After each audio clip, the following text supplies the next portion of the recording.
Hi, friends. I'm your old pal, Papa Dale. I'm a retired pastor, teacher, theologian, and professor with over 50 years of service to the Lord Jesus Christ. My name is Dale Warren.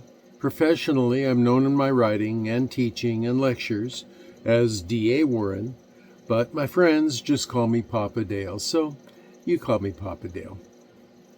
You can see the details of my personal testimony, family, education, and ministry experience on other videos on this playlist. So for now, let's get right into today's topic. And today's topic is the literary analysis of the Pauline epistles. Now, for some of the latter Pauline epistles, I do not do a specific deep dive into the analytic points. In the earlier epistles and in all the rest of the Bible, going backwards all the way to Genesis, I've done this for individual books. Instead, however, now I offer the technique taught from Genesis until now, and also this lecture, as a blanket of information for interpreting those epistles. I want you now to use this information and apply it to those letters which omit it.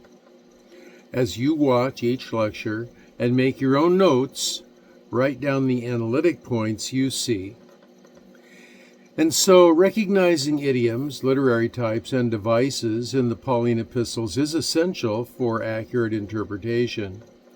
Paul's letters often incorporate cultural idioms that resonate deeply with his audience, providing clarity and richness to his messages. Understanding the genre of epistles enables readers to appreciate the context, purpose, and tone of his letters. Literary devices such as metaphors, similes, and rhetorical questions engage readers and highlight key theological concepts.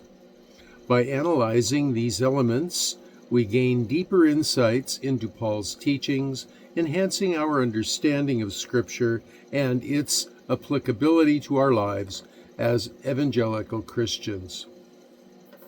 Now, even in a limited number of books like the Pauline epistles, there are far too many of each literary analytical point to speak to them all.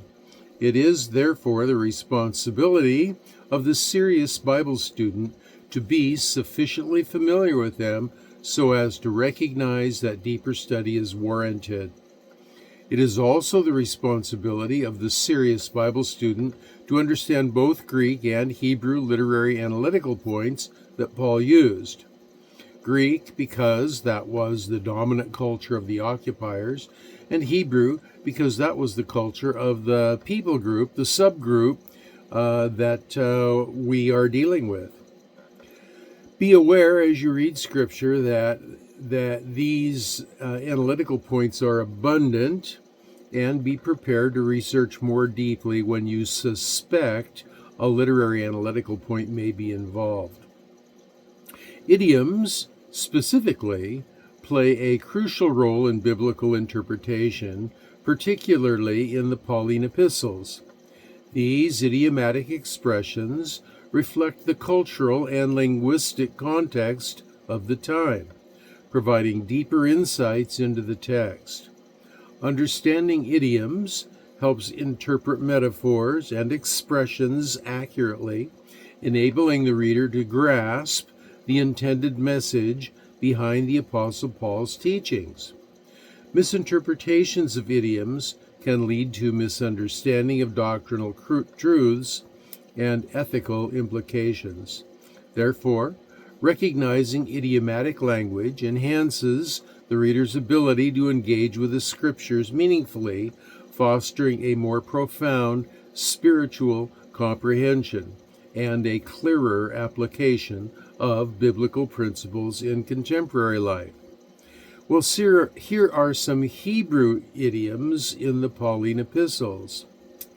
One is flesh and blood. See Galatians 1, verse 16. This idiom implies human beings in their mortal state, highlighting human limitations. Also, heart of stone, 2 Corinthians 3:3. This represents an unresponsive or hardened spirit, a common Hebrew expression.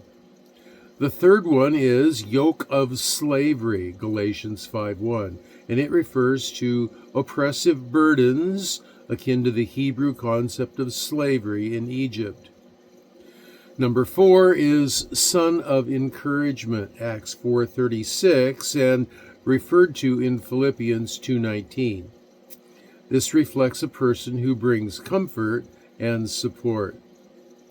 The fifth one is a rushing wind, see 1 Thessalonians 4:16. This expresses powerful divine intervention linked to Hebrew prophetic language. Another is running the race, 1 Corinthians 9:24. This implies striving towards a goal diligently, reminiscent of Hebrew phrases about perseverance. And then there is salt of the earth, Matthew 5:13, as echoed in Colossians 4:6. This carries the Hebrew idea of preservation and flavor in life. Also, there is living sacrifice. We see this in Romans 12:1, a deeply rooted Hebrew notion of offering oneself to God, as seen in the temple sacrifices. The ninth one I'll offer is upper room. See Acts 1:13, and this is referenced in Philippians 4:10.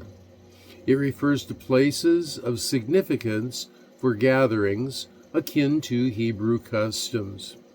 And the last one is voice crying in the wilderness, Romans 10, verse 18, and it echoes the prophetic language from the Hebrew Scriptures. Now, we've also identified a number of Greek idioms in the Pauline epistles, and they are as follows. 1, became a fool for Christ's sake, 1 Corinthians 4:10.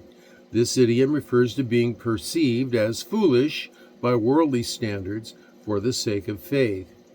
Then there is run with endurance. We see this in Hebrews 12:1, and Hebrews is traditionally attributed to Paul, so I could kind of go either way, a Pauline or non-Pauline epistle for the purposes of looking at these idioms anyway. And run with endurance expresses perseverance through difficulties, emphasizing spiritual stamina. The third one is the light of the world, see Matthew 5:14, and this is echoed in Ephesians 4:8. This idiom illustrates the role of believers illuminating the moral darkness. The fourth one is workers of iniquity, see 2 Thessalonians 2:7. This refers to those who act against God's order, common in Greek literature. Then there is the phrase having the mind of Christ, see 1 Corinthians 2:16. This expresses the intimate understanding and alignment with Christ's thoughts and purposes. The sixth one is the body of Christ, 1 Corinthians 2:17. This is a metaphor for the collective community of believers functioning together.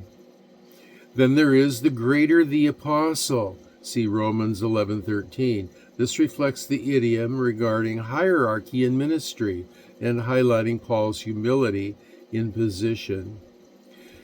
The eighth phrase is living stones, see 1 Peter 2:5, attributed to Paul's influence. This idiom describes believers as integral parts of the spiritual house. Then there is also the phrase foolishness of preaching, see 1 Corinthians 1:21. This indicates the paradoxical nature of God's wisdom compared to worldly wisdom. And then the 10th phrase we'll offer is born of a woman. You see this in Galatians 4:4, and it reflects the human experience and humility of Jesus, using relatable imagery for all believers. Now, we find Paul's use of various literature types in his epistles as well, and it's vital for effective communication of the gospel. By incorporating different forms, such as letters, hymns, and persuasive rhetoric, Paul addresses diverse audiences and contexts, making profound theological concepts accessible and relatable, helping believers understand and live out their faith. Now, there are a number of literature types. The first one is epistle literature, and this is pretty obvious. This type is used in letters written to early Christian communities, and these texts offer doctrinal teachings and practical advice. An example would be the entire body of the Pauline epistles, but more specifically, to have a look at Romans 1 through 7. Then there is wisdom literature. Paul often imparts wisdom on ethical living and relationships, guiding believers in their daily life, in their daily walk. See 1 Corinthians chapter 13. The third one we'll look at is didactic literature, Paul's instructional passages that aim to educate and shape the moral character of the church. See Ephesians 4, 1 through 3. Number 4 is sermon literature. Portions of his letters resemble sermons, encouraging spiritual growth and commitment to Christ. See 2 Timothy 4, 1 through 5. Now you'll also find parable literature. While Paul doesn't use the parable as frequently as Jesus did, he does employ similar analogies to convey moral truths. See Galatians 4, 24 through 31. And we'll also mention the covenant literature. Themes of God's covenant with his people permeate Paul's writings, underscoring divine promises. See Romans 11, verse 27. There's also an example or two of victory song literature. Paul celebrates victory in Christ, rejoicing in spiritual triumphs. 1 Corinthians 15:57 is the example of this. Now there's also prophetic literature. Though not predominantly prophetic, Paul's teachings sometimes call for spiritual renewal and perseverance. See 1 Thessalonians 4, 16 and 17. Number 9 is typology literature. Paul frequently draws parallels between Old Testament figures and Christ, illustrating divine prefigurations. See Romans 5, verse 14. And then lastly, there is love praise literature. This is expressions of love and praise are woven throughout his epistles, reflecting deep devotion to God and the body of Christ. See Philippians 1, 3 through 5. Through these varied literature types, Paul's writings remain applicable, rich in theology, and foundational for evangelical faith. As you're reading through the scriptures, watch for these literature types. Now, there are also literary devices in the Pauline epistles, and Paul employs these to enhance his theological and rhetorical impact in his letters. The first is prose. Paul's letters primarily adopt prose, presenting theological arguments and ethical teachings in clear, straightforward language. See the whole book of Romans. The second one we'll mention is the metaphor. Paul uses metaphors to convey deep spiritual truths, such as when he describes believers as the body of Christ. 1 Corinthians 12:27. This illustrates unity and diversity. The third one we'll offer is the hyperbole. Now this is exaggeration used for emphasis, as seen in Philippians 4:13, where Paul states, "I can do all things through Christ who strengthens me." This highlights his confidence and strength in Christ's power. There's also the synonymous parallelism, and this device appears in passages like Ephesians 2, 8, and 9, where similar ideas of grace and faith are reiterated to reinforce Paul's message.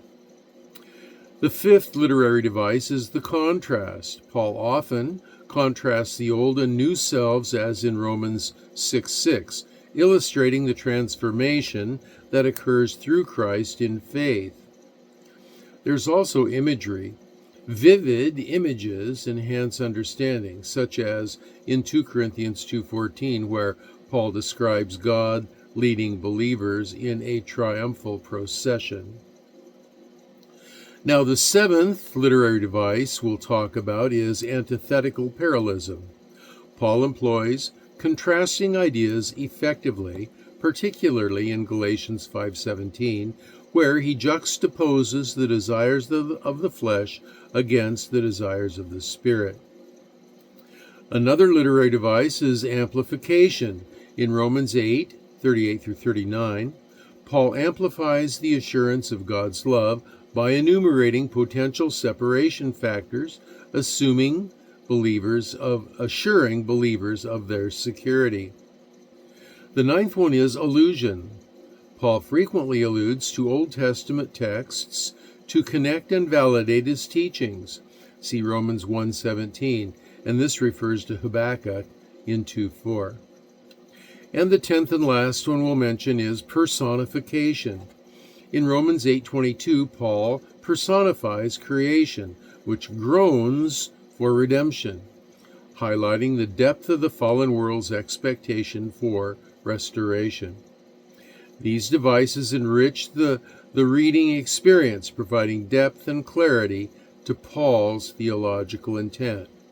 And so you have the literary analytical points of the idiom, the literature type, and the literary devices. And so as you go through the remainder of the lectures, be aware of and watch for and make note of these three elements, these analytical points of analysis, in your own personal notes that you're taking on each of the lectures. Now, Paul's use of idioms, literary types, and various literary devices in his epistles is crucial for conveying profound theological truths. Idioms which carry meanings beyond their literal interpretation enable Paul to communicate complex ideas succinctly, making them relatable to his audience. For instance, phrases like "to be in Christ" encapsulate the believer's identity and relationship with God.